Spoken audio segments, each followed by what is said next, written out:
Oi, nesse vídeo a gente vai falar sobre os quizzes das atividades aqui da semana 3 de Algoritmos e Programação de Computadores 2.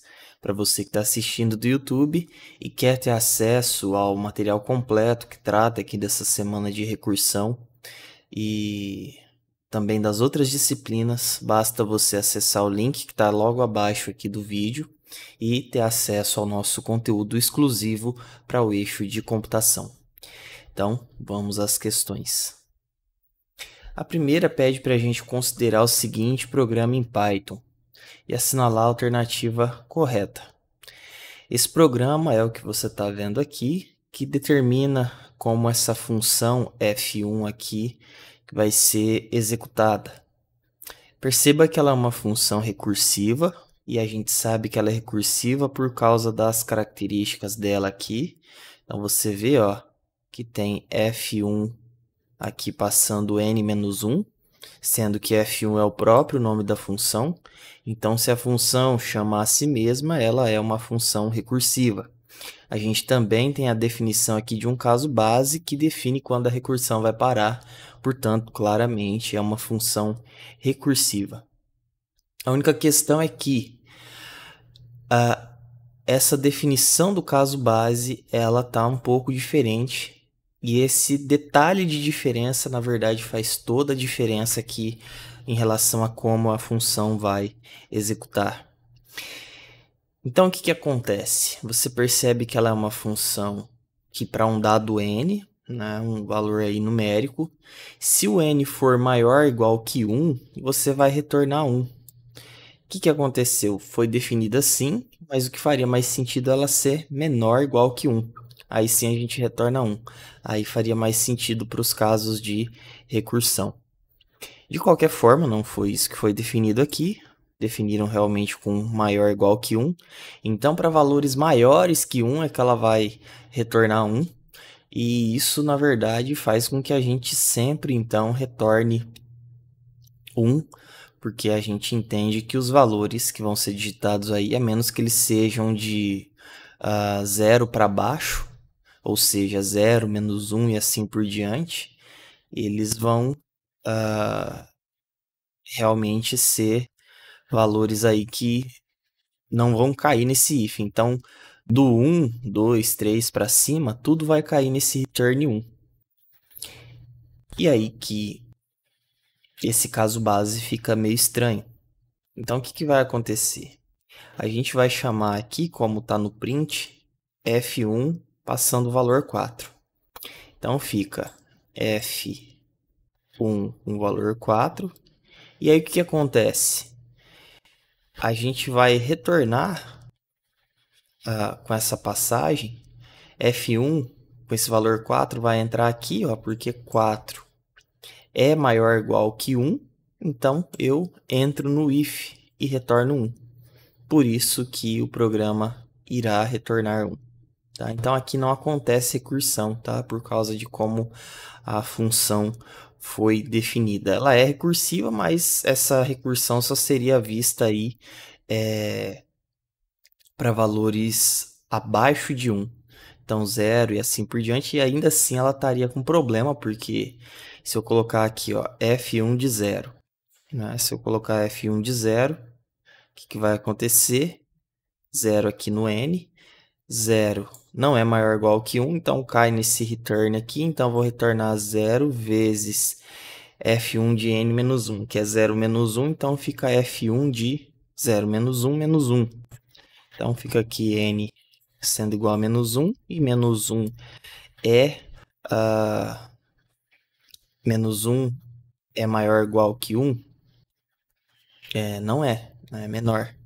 Então eu caio aqui na recursão e aí a recursão continua diminuindo e aí a gente teria problemas. Então se eu coloco um número positivo, ela retorna só 1. Se eu coloco um número negativo, ela vai ficar diminuindo esse número, diminuindo ele cada vez mais. E aí a gente vai ter um loop aí, uma recursão infinita, na verdade. Tá? Então a função foi definida aí dessa forma, mas de propósito, porque o objetivo mesmo aqui é responder que o programa vai retornar 1. Depois aqui, esse quiz que a gente fez ali no outro slide foi o quiz da videoaula 1 de recursão 1 e agora é o quiz da videoaula de recursão 2, que tratou principalmente da técnica de memorização. Então, considere a técnica, armazene os resultados de chamadas de funções custosas e retorne esse valor armazenado quando a função for chamada novamente.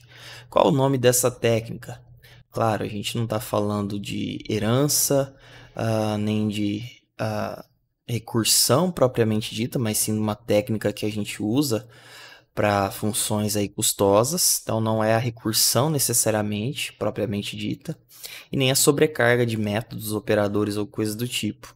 A gente também não está falando de iteração, porque esse é um recurso que a gente já viu em programação 1, mas sim de memorização, que é quando você percebe que cálculos podem ser refeitos ao longo da chamada da função, e uma vez que esses cálculos podem ser refeitos, não faz muito sentido você ficar refazendo a mesma coisa toda hora.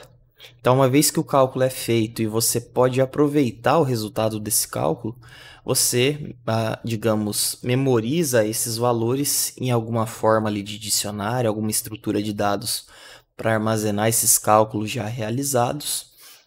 E essa técnica justamente tem o nome de memorização.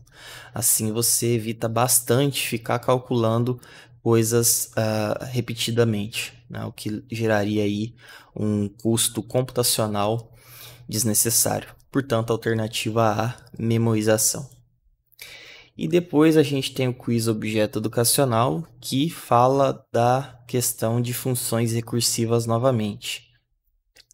A primeira afirmação diz que toda função recursiva que termina terá um ou mais casos bases. Isso é verdade, porque é justamente o caso base que interrompe a recursão.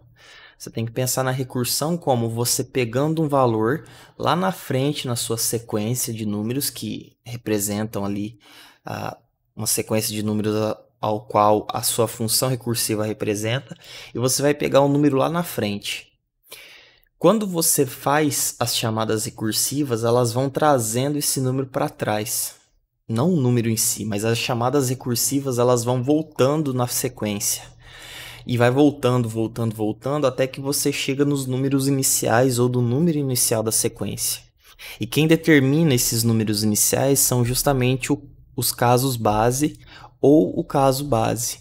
Então, a hora que você chega lá no if n igual a 1, if n igual a 0, if n é qualquer coisa, isso é o caso base que interrompe, que fala chega de recursão. Aqui a gente chegou no caso final. E é isso justamente que para a recursão. Se não tiver caso base definido ali na recursão, você não termina ela. Ela fica rodando, rodando e fazendo chamadas recursivas indefinidamente. Então, a afirmação 1 aí com certeza é correta. 2. Toda função recursiva terá uma ou mais chamadas recursivas. O que também, com certeza é verdade, porque é a própria chamada recursiva que faz a gente ter uma função recursiva. Se você não tem chamada recursiva, você tem uma função que não é recursiva. Então, tanto o caso base quanto a chamada recursiva são características fundamentais numa função recursiva. A chamada recursiva é para a função de fato ser recursiva, porque por definição, para ser recursiva, ela tem que chamar ela mesma, e o caso base é o que faz a função parar. Então, 1 e 2 corretas, e a terceira diz que toda função recursiva será mais eficiente que sua equivalente iterativa.